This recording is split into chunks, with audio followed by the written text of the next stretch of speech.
नमस्कार प्रिय विद्यार्थियों। आज मैं आप लोगों के समक्ष शब्द विचार का बहुत महत्वपूर्ण टॉपिक लेकर के प्रस्तुत हुई हूँ। पिछले सप्ताह मैंने एक भी वीडियो नहीं डाली, उसके लिए मुझे बहुत ही ज़्यादा खेद है। आज हम सीखते हैं शब्द विचार का पार्ट 6, जो कि हमारे शब्द विचार चैप्टर का बहुत ही महत्वपूर्ण और अहम हिस्सा है। पूरा जो शब्द विचार पाठ का जो निचोड़ है वो यहीं पर आकर के समाप्त होता है। तो आइए हम सीखते हैं शब्द विचार पार्ट 6। पार्ट 6 में है विकार, रूप परिवर्तन, बदलाव या प्रयोग के आधार पर शब्द के भेद। शब्द के भेद तो विकार, रूप परिवर्तन, बदलाव या प्रयोग, मतलब आपसे कोई भी पूछ सकता है प्रयोग के आधार पर शब्द के भेद, रूप परिवर्तन के आधार पर शब्द के भेद, बदलाव के आधार पर शब्द के भेद या फिर प्रयोग के आधार पर शब्द के भेद। इन चारों में से आपसे किसी भी शब्द को लेकर के पूछेंगे तो आपका उत्तर जो है वो एक ही होगा। वो क्या होगा? इसके विकार, रूप परिवर्तन, बदलाव या प्रयोग के आधार पर शब्दों के केवल 2 भेद होते हैं। कितने भेद होते हैं? विकारी और अविकारी। अब यहाँ पर सिर्फ 2 शब्द लिखे हैं और इन 2 शब्दों में आपका पूरा शब्द विचार चैप्टर समाया हुआ है। इसमें जितना भी शब्द विचार में आप संज्ञा, सर्वनाम, विशेषण जो भी आप पढ़ते हो ना, वो सब आपका यहीं पर आ जाएगा। ठीक है, देखिए विकारी, विकारी शब्द, विकार का क्या अर्थ होता है? बदलाव। विकार का अर्थ क्या होता है? बदलाव। तो विकारी शब्द मतलब जिनमें ऐसे शब्द जिनमें बदलाव हो सकता है। क्या हो सकता है? बदलाव हो सकता है। ठीक है, और वहीं पर आ जाता है आपका अविकारी शब्द। अविकारी शब्द में उपसर्ग लगा हुआ है। कौन सा उपसर्ग लगा? आ उपसर्ग लगा हुआ है। और जब आ उपसर्ग लगा होता है तो आ उपसर्ग का अर्थ होता है नहीं। आ उपसर्ग हमेशा क्या अर्थ देता है? नहीं का अर्थ देता है। तो यहाँ पर अविकारी शब्द का क्या अर्थ हो जाएगा? ऐसे शब्द जिनमें बदलाव नहीं होगा। तो यहाँ अर्थ हो जाएगा अविकारी का बदलाव नहीं होगा। ठीक है, ऐसे शब्द जिनमें कोई बदलाव नहीं होगा। ठीक है, तो आज हम समझते हैं, सबसे पहले हम समझते हैं विकारी शब्द। विकारी शब्द जो है उनमें परिवर्तन की 4 इकाई होती हैं। विकारी शब्द में जो परिवर्तन होता है उनकी महत्वपूर्ण 4 इकाई होती हैं। कौन कौन सी होती हैं? आइए देखते हैं। सबसे पहला लिंग, वचन, काल, कारक। इसके आधार पर एक परिभाषा बन जाती है। ऐसे शब्द जो लिंग, वचन, कारक, काल के आधार पर रूप परिवर्तन कर देते हैं उन्हें हम विकारी शब्द कहते हैं। क्या कहते हैं बेटा? विकारी शब्द कहते हैं। दोबारा से सुनना और ध्यान से सुनना। ऐसे शब्द जो लिंग, वचन, काल, कारक के आधार पर रूप परिवर्तन कर लेते हैं उन्हें हम विकारी शब्द कहते हैं। आइए कैसे? अब आप जहाँ भी जाओगे, आपकी जो बुक होंगी उनमें, और आपको उनमें कहीं भी ये नहीं बताया जाएगा कि ये लिंग, वचन, काल, कारक के आधार पर परिवर्तन होता कैसा है। परिभाषा तो आपको हर जगह मिल जाएगी। लिंग, वचन, काल, कारक के आधार पर जो सब परिवर्तन होता है उससे विकारी शब्द कहते हैं। लेकिन कोई भी आपको ये नहीं समझाएगा कि ये बदलाव होता कैसे है। आज हम आपको समझाएंगे कि इनके अनुसार शब्दों में बदलाव होता कैसे है। जैसे स्टार्टिंग में पॉइंट है लिंग। हम एक शब्द ले लेते हैं लड़का। लड़का शब्द क्या है बेटा? पुल्लिंग है ना? पुल्लिंग है, लेकिन इसका लिंग के आधार पर परिवर्तन इसमें हो जाएगा। अगर पुल्लिंग को लिंग के अनुसार चेंज करेंगे तो क्या हो जाएगा? स्त्रीलिंग हो जाएगा। तो लड़का का स्त्रीलिंग क्या होगा? लड़की हो जाएगा। तो आपने देखा लड़का शब्द जो है वो लिंग के आधार पर परिवर्तित हो गया। ठीक है, जैसे यहाँ पर हम छात्र ले सकते हैं। छात्र का छात्रा हो जाएगा, है ना। तो इस तरह से हम लिंग के आधार पर शब्द में परिवर्तन कर सकते हैं, ठीक है। दूसरा पॉइंट है वचन। अब हमने लड़का, लड़का क्या है, एक वचन शब्द है। लड़का क्या है हमारा, एक वचन शब्द है। लेकिन अगर हम इसे वचन के अनुसार परिवर्तन करेंगे तो बहुवचन में अगर हम बदलेंगे तो क्या हो जाएगा, लड़के, लड़के हो जाएगा ना। तो ये वचन के अनुसार भी बदल गया। अब बात आती है काल। अब काल के अनुसार कैसे बदलेंगे। मैंने यहाँ पर एक शब्द लिया है, एक शब्द के माध्यम से हम आपको ये चारों इकाइयों के आधार पर कैसे परिवर्तन होता है वो बता रही हूँ। इसी तरह से आप यहाँ पर कोई भी शब्द अपनी इच्छा अनुसार ले सकते हैं और उसके अनुसार परिवर्तन करके देख सकते हैं, ठीक है। अब जैसे मैंने बोला काल, तो अब यहाँ पर आप ले लेते हैं, शब्द ले लीजिए, जैसे लड़का चलता है। अब ये कौन सा काल हो गया बेटा, लड़का चलता है, ये वर्तमान काल हो गया, ठीक है। लड़का चलता है वर्तमान काल, ठीक है। अब इसमें और परिवर्तन कैसे हो सकता है, लड़का चलता था। अब यहां पे कौन सा काल आ गया बेटा, भूतकाल। कौन सा काल आ गया, भूतकाल। मतलब वो पहले चलता था, भूतकाल में वो चलता था, ठीक है, पहले चलता था। तो ये कौन सा काल हो गया, भूतकाल। देखिए बेटा, काल के अनुसार इन शब्दों में परिवर्तन हो रहा है। पहले चलता था, चलता है, फिर चलता था, और अब लड़का चलता होगा। अब देखो तीनों काल के अनुसार इसमें परिवर्तन हो गया। शब्द आपका वही है, लड़का। देखो लिंग के अनुसार परिवर्तित हो गया, लड़की में बदल गया। वचन के अनुसार परिवर्तन करना चाहे तो लड़के हो गया, बहुवचन में हो गया। जब हमने काल के अनुसार इसको परिवर्तित किया तो वर्तमान काल में बदल गया, भूतकाल में बदल गया, और ये भविष्य काल में बदल गया, ठीक है। अब बात आती है कारक की। अब बात किसकी आती है, कारक की। कारक को समझने से पहले सबसे पहले हमें समझना होगा कि कारक है क्या। आइए देखते हैं कारक क्या है। यहां देख लेते हैं कारक।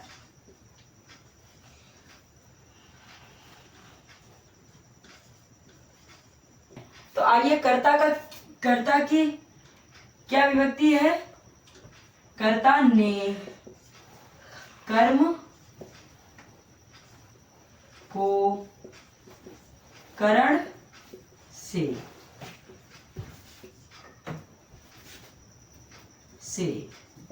ठीक है। तो ये कारक की विभक्ति हैं। इसी तरह से कारक की और भी विभक्तियां होती हैं, ठीक है। तो ये तो हमारी विभक्ति हो गई।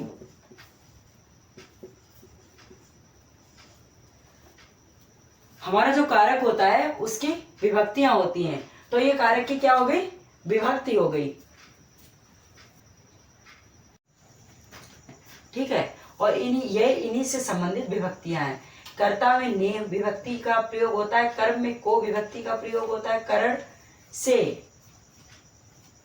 मतलब जो हम कार्य करते हैं तो हम किसी साधन का प्रयोग करते हैं, वो करण कारक में प्रयोग होता है। जैसे हमने चाकू से फल काटा, है ना, इस तरह से कलम से लिखा, ठीक है। तो साधन के रूप में जब हम किसी वस्तु का प्रयोग करते हैं तो वहां पर करण कारक होता है। संप्रदान कारक, को के लिए, संप्रदान कारक की क्या विभक्ति है, को के लिए। अपादान से अलग होना, किसी चीज से किसी का अलग होना, जहां पर दिखाया जाए वहां पर अपादान कारक है, और वहां से विभक्ति का प्रयोग होता है। संबंध में का, के, की, रा, रे, री, इन विभक्तियों का प्रयोग हो। सबसे पहले हम देखते हैं कि किस तरह से हम कारक के आधार पर वाक्य में परिवर्तन कर सकते हैं। सबसे पहले आपको वाक्य में कारक और विभक्ति को पहचानोगे कैसे, आइए ये समझते हैं। जैसे विभक्ति, आपने जैसे यहाँ देखा ने, को, से, ये सब हमारी क्या है, विभक्तियां हैं। तो जब भी कोई वाक्य लिखा हो सबसे पहले हम उसमें से विभक्ति को देखेंगे। तो विभक्ति यहाँ क्या है, ने विभक्ति है। क्या विभक्ति है? ने विभक्ति है। अब यहाँ पर ने विभक्ति का कौन सा कारक है? कर्ता कारक है। ने विभक्ति में कौन सा कारक प्रयोग हुआ है? कर्ता कारक प्रयोग हुआ है। तो जो भी विभक्ति हो, हमारी जो भी विभक्ति हो, हमने जो सबसे पहले हम विभक्ति को देखें, शब्द के तुरंत बाद कौन सी विभक्ति का प्रयोग हुआ है। सबसे पहले हम उस विभक्ति को देखेंगे। उस विभक्ति को देखने के बाद हम उस शब्द को देखेंगे। जैसे हमने यहाँ पर विभक्ति ली ने से पहले कौन सा शब्द है? मोहन है। कौन सा शब्द है? मोहन है। तो उस शब्द में ही हमारा कारक छुपा हुआ है। वो शब्द में, उसी शब्द में हमारा कारक छुपा हुआ है। तो ने जो विभक्ति है वो कौन से कारक की है? कर्ता कारक की है। तो ने विभक्ति से पहले जो भी शब्द हो वो क्या हो जाएगा? कर्ता कारक हो जाएगा। क्या शब्द बन जाएगा? कर्ता कारक बन जाएगा।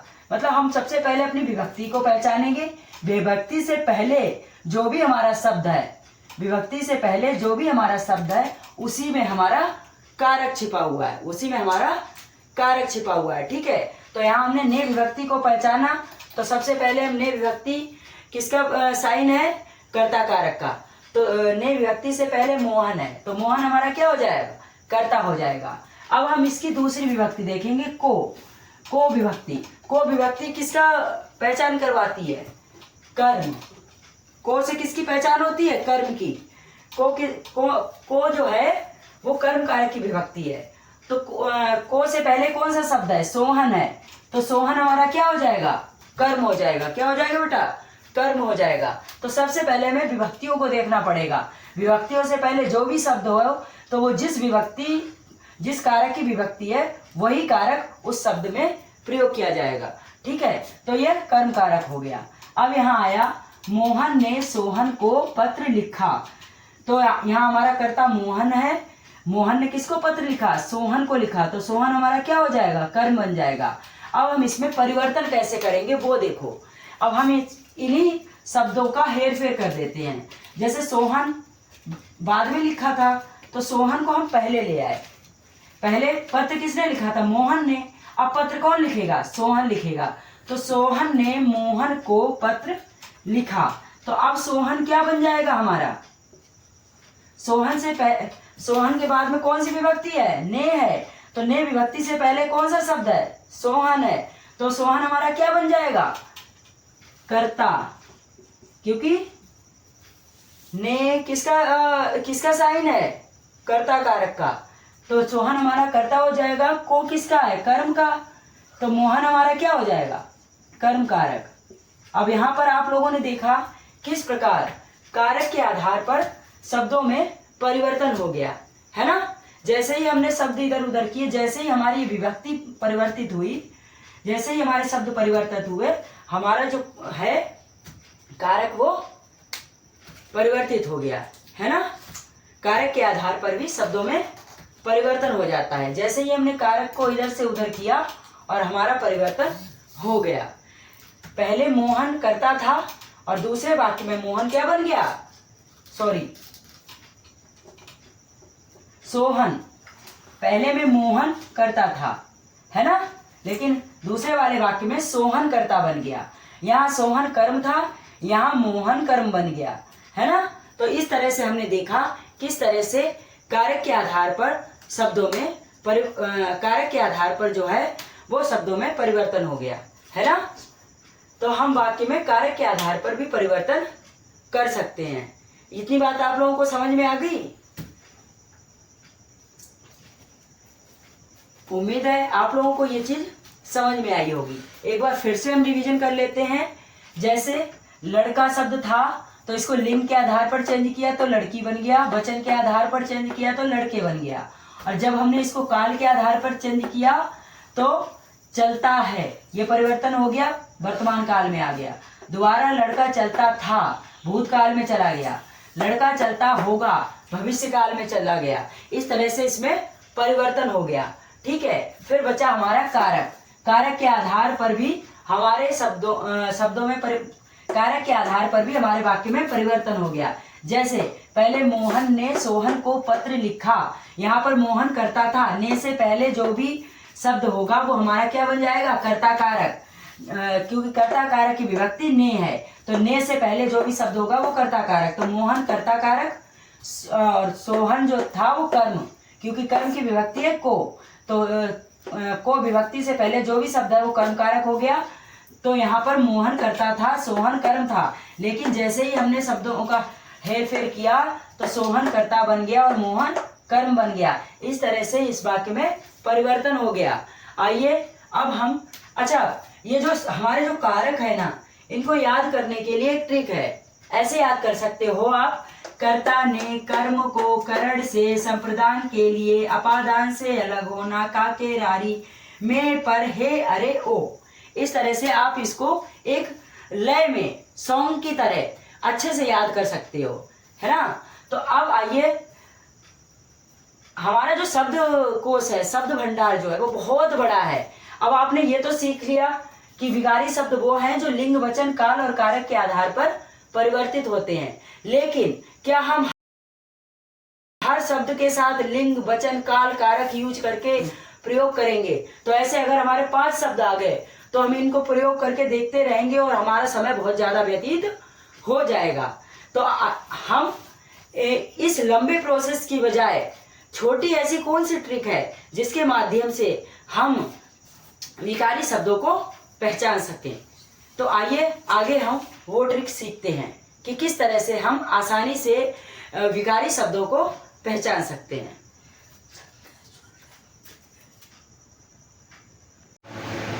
बच्चों, तो देखिए हम किस तरह से विकारी और अविकारी शब्दों को पहचान सकते हैं। विकारी शब्दों को पहचानने की 4 शब्द हैं। विकारी शब्दों को 4 शब्दों से हम पहचान सकते हैं: संज्ञा, सर्वनाम, विशेषण और क्रिया। जहाँ पर भी संज्ञा हो वो विकारी होगी, सर्वनाम हो विकारी होगा, विशेषण हो विकारी होगा और क्रिया जहाँ पर भी हो वो विकारी होगा। इन्हें हम परिवर्तित कर सकते हैं। और अविकारी शब्द हमारे कौन कौन से होंगे? 5 हैं। क्रिया विशेषण, जहाँ पर भी क्रिया विशेषण है वो अविकारी होगा, क्रिया विशेषण को हम कभी भी बदल नहीं सकते। संबंध बोधक अव्यय जहाँ पर भी होगा वो भी अविकारी होगा, उसे भी हम बदल नहीं सकते। समुच्चय बोधक अव्यय, समुच्चय बोधक अव्यय जिस भी वाक्य में होगा वो भी हमेशा अविकारी होगा, उसको हम बदल नहीं सकते। विस्मयादि बोधक अव्यय ये भी हमारा अविकारी है, इसको भी हम बदल नहीं सकते। और जो निपात होते हैं वो भी हमारे अविकारी होते हैं। यहाँ तक तो हमने समझ लिया कि 4 हमारे विकारी शब्द हैं और 4 हमारे अविकारी शब्द हैं, लेकिन मायने ये नहीं रखता कि हमने शब्दों को पहचान लिया। अब हमारे लिए सबसे बड़ी बात ये मायने रखती है कि हम इनको बदल कर देखेंगे, हम इनको बदल कर देखेंगे कि किस तरह से ये शब्द अविकारी हैं। संज्ञा को हम बदलाव करके अगले वीडियो में हम संज्ञा का बदलाव करके देखेंगे कि किस तरह से संज्ञा जो है वो अविकारी विकारी शब्द है, और सर्वनाम का हम बदलाव करके देखेंगे कि किस प्रकार से वो विकारी है। फिर हम विशेषण का बदलाव करके देखेंगे कि वो किस तरह से विकारी है, और फिर हम क्रिया का बदलाव करके देखेंगे कि वो किस तरह से विकारी है। आप लोग जानते हो कि हम जो व्याकरण पढ़ रहे हैं वो हम रट नहीं रहे हैं, हम उसको समझ रहे हैं और उसको प्रयोग करके देख रहे हैं, प्रैक्टिकल रूप में उसको हम समझ रहे हैं, प्रैक्टिकल करके भी देख रहे हैं। तो अब हमने ऐसे समझ लिया कि 4 विकारी हैं और 4 अविकारी हैं, तो हम यहाँ से संतुष्ट नहीं होंगे। तो हमें क्या करना है, इनको बदलाव करके भी इनमें से देखना है कि किस तरह से ये बदलते हैं, किस तरह से ये विकारी शब्द इनको कहा गया है, ठीक है, और किस तरह से इनको अविकारी कहा गया है। इस बात की हम जांच करेंगे। तो वो हम अगले वीडियो में आपको समझाएंगे। तब तक के लिए नमस्कार। और आप लोगों से एक अनुरोध है कि आप जितने भी भाई बहन हमें देख रहे हैं वो सभी एक बार हमें सब्सक्राइब अवश्य करें और लाइक करें, शेयर करें, ताकि हम मोटिवेट हो सकें।